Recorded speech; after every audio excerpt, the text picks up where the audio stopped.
Você tem Bitcoin ou outra criptomoeda? Então eu tenho uma pergunta que talvez tire o sono. E se amanhã você acordasse que seus Bitcoins tivessem sumido? Ou pior, se a Receita Federal batesse na sua porta perguntando de onde veio aquele dinheiro que você nunca declarou? Pois é, o mundo cripto não é mais terra de ninguém. O cerco está se fechando e quem não se proteger, tanto na parte técnica quanto na parte legal, vai ter dor de cabeça. Fica comigo que hoje eu vou te mostrar o passo a passo completo de como proteger suas criptomoedas do jeito certo. E não é um vídeo de 15 minutos não, tá? Vamos mergulhar a fundo neste assunto porque ele merece. Primeiro, a gente precisa entender uma coisa fundamental. A festa acabou. Aquele tempo em que criptomoeda era um negócio de nerd, um negócio anônimo, um negócio de quem era fora da curva, que o governo nem sabia que existia, já era. Deixa eu contar uma historinha para vocês. Em 2017, eu tive em Hong Kong. Tive em Hong Kong, Singapura e Tóquio. E lá eu conversei com Alexander Locke, que era um dos maiores professores sobre tecnologia blockchain do mundo. Tecnologia blockchain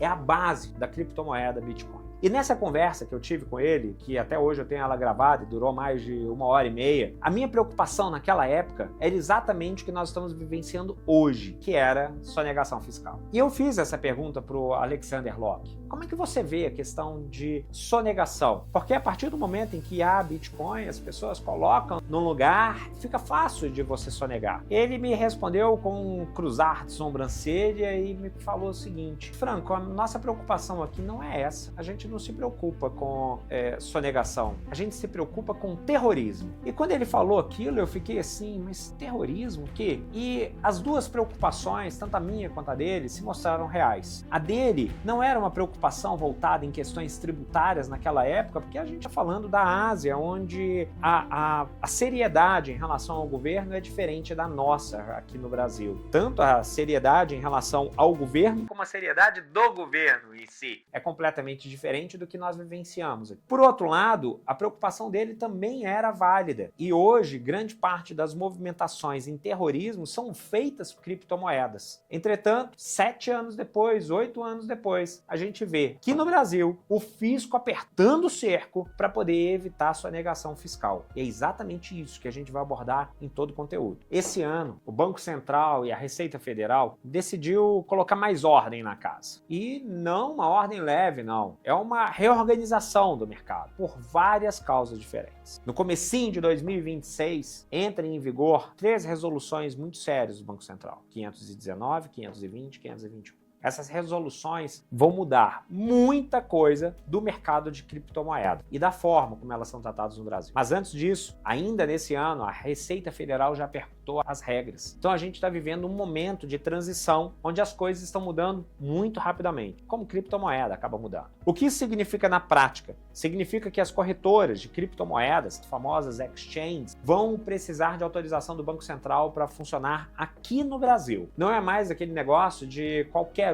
colocar um site no ar e começar a vender ou intermediar a compra e venda de Bitcoin ou de outras criptomoedas. Não. As exchanges vão ter que seguir uma série de regras, assim como os bancos. Eles vão ter que ter capital mínimo, vão ter que ter sistema de segurança, vão ter que fazer auditoria. O Banco Central vai estar de olho em tudo. E mais, as operações com cripto, como transferir dinheiro para fora do Brasil, vão ser tratadas como operações de câmbio. Isso significa que se você quiser enviar seus bitcoins ou outras criptomoedas para uma carteira no exterior, você vai ter que informar ao fisco, ao governo. Não é mais aquele negócio ninguém sabe. O governo vai estar de olho. A Receita Federal também apertou o cerco. Desde 2019, a gente já tinha que informar as operações de criptomoedas, mas agora o padrão de fiscalização vai ser internacional, assim como já acontece em outras áreas. O Brasil vai adotar o CARF, o padrão europeu. Isso significa que as informações sobre suas operações de cripto vão ser compartilhadas entre países. E se você tem criptomoedas em um exchange na Europa, o governo local vai saber e pode compartilhar essa informação com o governo brasileiro. O objetivo é claro: combater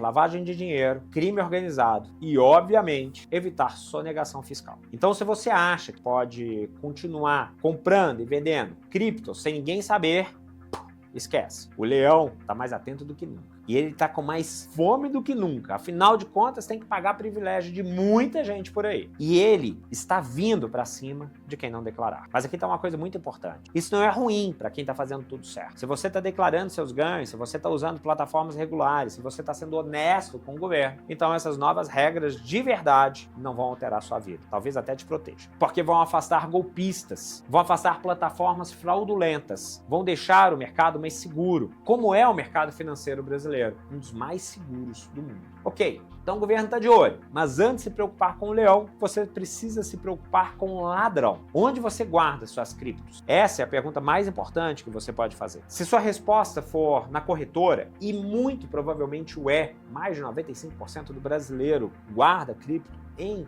exchanges, você está correndo um risco e eu vou te contar por quê. Lembra daquele ditado que virou meme no mundo cripto? Not your keys, not your coins. Se as chaves não são suas, as moedas não são suas. Deixar suas criptos na exchange é como deixar seu dinheiro na mão de um desconhecido. Se a corretora quebrar, você perde tudo. De certa forma, é exatamente isso que o Brasil está tentando evitar. Corretora, se ela for hackeada, some tudo. Se o dono da corretora decidir sumir com o seu dinheiro pelo mundo, você perde tudo. Isso não é teoria, já aconteceu. Em 2022, a FTX, uma das maiores corretoras de criptomoedas do mundo, quebrou. Literalmente, o dono sumiu com bilhões de dólares de clientes. Pessoas que tinham suas criptos na FTX perderam tudo. Não tem seguro, não tem fundo garantidor de crédito, como tem nos bancos. Se a corretora quebra, você fica com nada. Então, qual que é o jeito certo? Você precisa de uma carteira, uma wallet. E existem, basicamente, dois tipos, a Hot Wallet e a Cold Wallet. E é importante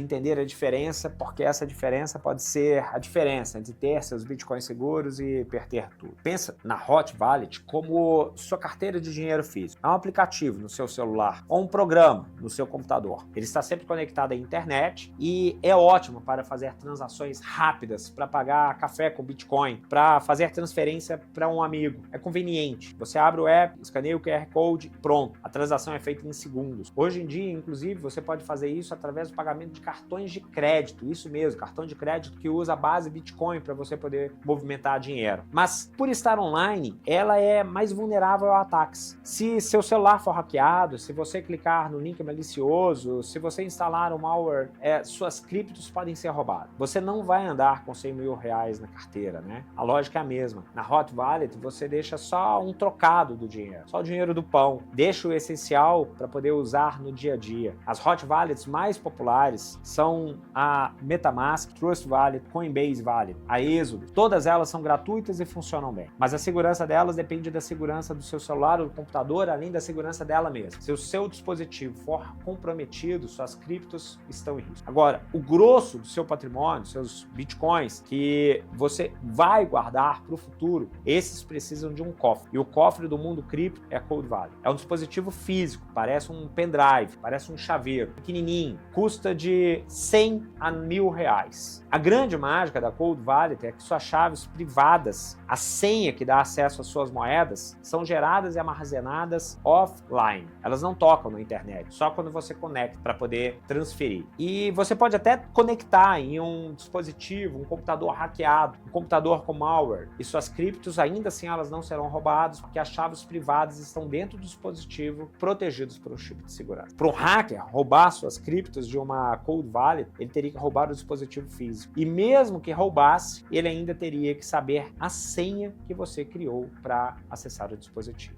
É o nível máximo de segurança que existe no mundo. Só que aqui você tem um problema muito sério. Você não tem a quem recorrer se você perder. Por exemplo, se você for roubado desse pendrive, nem o ladrão, nem você vão ter acesso de novo ao seu dinheiro. Ledger Nano S Plus, Ledger Nano X, Trezor Model T, Trezor Model One. A Ledger é mais fácil de usar e a Trezor é a mais segura. Ambas são boas e eu recomendo Ledger Nano S Plus para quem está começando, porque é mais barato e mais fácil de usar. Como funciona na prática? Você compra o dispositivo, conecta no seu computador, segue um passo a passo para criar. Aí o dispositivo gera uma seed phrase, aquelas 24 palavras que são a chave mestra do seu cofre. Você anota essas palavras no papel, num lugar seguro e guarda esse dispositivo num lugar muito seguro. Depois você transfere suas criptos da corretora para o endereço da sua Cold Wallet. Pronto.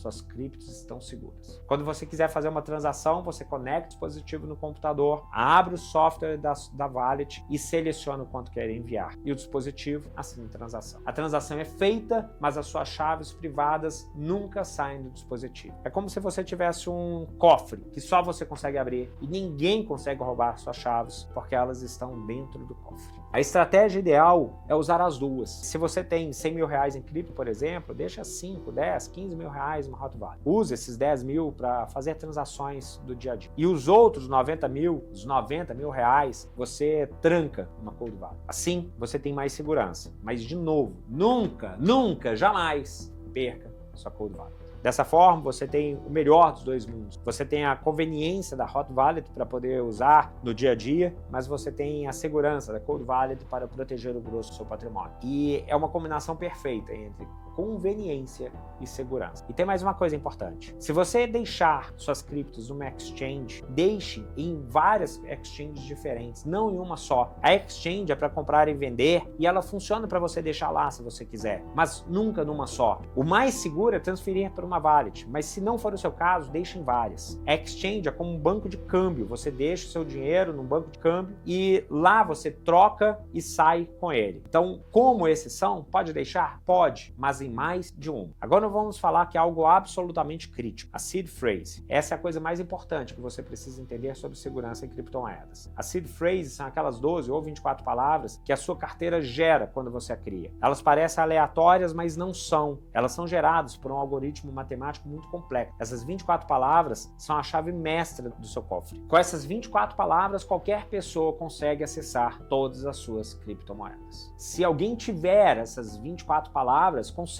transferir os seus bitcoins para a carteira dele. Então a pergunta é, como você protege essas 24 palavras? Primeiro, nunca, jamais, hipótese alguma, digitalize. Não tire foto com o celular. Salve no arquivo de texto no computador ou mais, escreva e cole em algum lugar. Não salve no Google Drive, no Dropbox, em nenhum lugar em nuvem. Se você fizer isso, está colocando a chave do seu cofre na internet. E se a internet for hackeada, seu cofre é roubado. Segundo, lembrando, quando você for escreva com muito cuidado, letra clara, letra por letra, sem errar. Teste para poder ter certeza que está certo. Depois disso, guarde esse papel num lugar seguro. O importante é que ninguém tenha acesso a esse papel. E considere fazer cópias em metal. Ter uma placa de metal que você pode comprar, gravar as 24 palavras e colocar num cofre. Obviamente, se você tiver dinheiro suficiente para isso. Porque metal, afinal de contas, não apodrece, não desaparece. Se sua casa pegar fogo, a placa continua lá e ela vai sobreviver. Considere dividir as palavras em múltiplas cópias.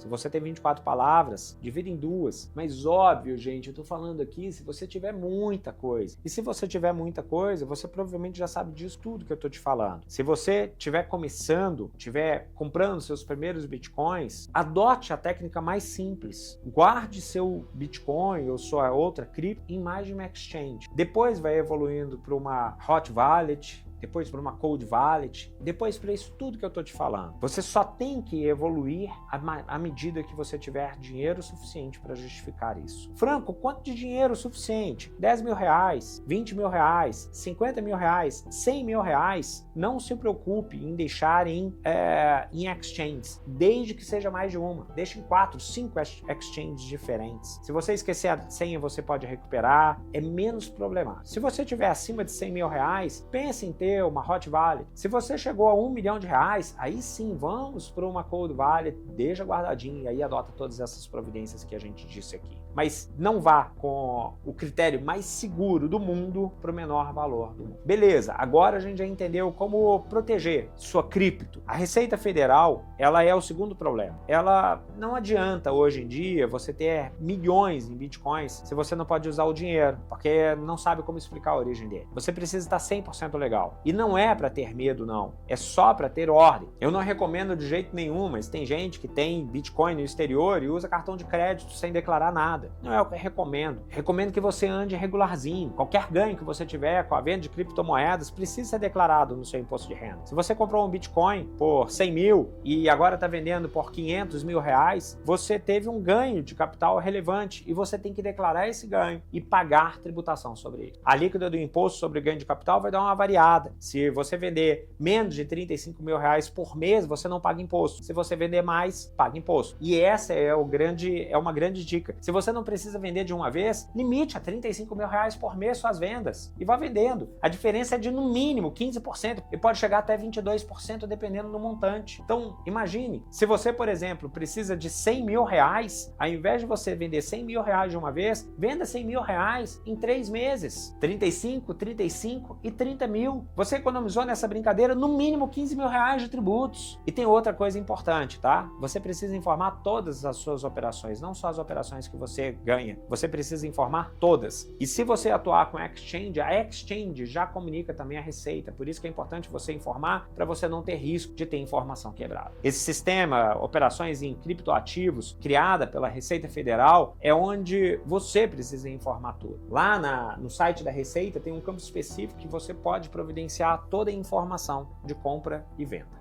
Lembrando que essas informações são tanto das corretoras no exterior como das corretoras brasileiras, tá? Você mesmo que tenha comprado lá, você precisa informar aqui, até porque você remeteu dinheiro para lá. Isso é remessa ilegal de fundos. Como eu acabei de mostrar, proteger suas criptomoedas não é um bicho de 7 cabeças, mas exige disciplina. Exige que você entenda que a responsabilidade é sua, não de um gerente de banco ou de gerente de uma exchange. É você, suas chaves e seu conhecimento. Seguindo isso que eu ensinei aqui, você vai reduzir muito o risco de perder suas criptomoedas. E se você quiser saber mais sobre como proteger suas criptos, escreve aqui, faz algum comentário aqui embaixo. Franco, me ensina a proteger minhas criptos. Talvez esse seja o tema do próximo vídeo. Se você quer entender mais como estruturas jurídicas podem proteger o seu patrimônio, se inscreve no canal e acompanha essa playlist. Te vejo no próximo vídeo.